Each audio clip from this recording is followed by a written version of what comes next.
Hey guys, what's up? It's Coleggio. Today I want to talk about Independence Day and a key aspect of this holiday that I believe is very underappreciated.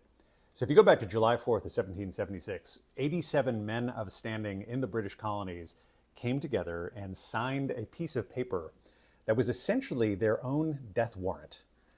They were declaring independence from the British crown. Brits at that point were the world's great power, arguably the most powerful, definitely the largest empire. And they were basically declaring war against the king by saying, you're no longer going to govern us. Your colonies are no longer colonies, they're independent.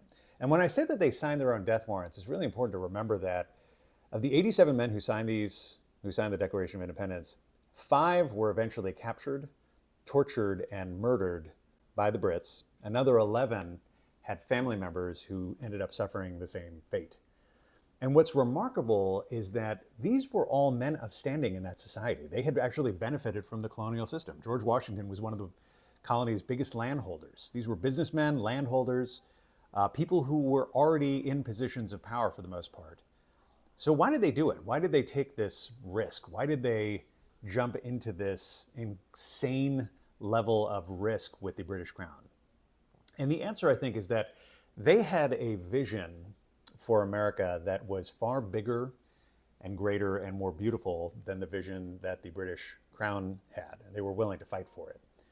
The British Crown saw it as an extension of Britain, as a way to expand influence and to gain power and money through taxes. The colonists who sought independence decided that they wanted to create a new nation conceived in liberty and dedicated to the proposition that all men are created equal. Those are Thomas Jefferson's words, of course. And while the country that they founded wasn't perfect, I'm not saying that it was. Slavery existed for another 80 years, and legalized discrimination existed for another 100 after that. They didn't create a perfect society, but relative to what existed in the world at that time, it was a huge step forward. Whereas the rest of the world was ruled by tyrants and dictators who had seized power arbitrarily, in the United States, you had people coming together to choose their leaders. And this is so embodied in George Washington, who served 2 terms, forming the new nation and then stepping down voluntarily, which is something that no one had ever done before. So I just wanted to leave today with that realization that the 87 men who signed the Declaration of Independence showed extraordinary courage in signing their own death warrants.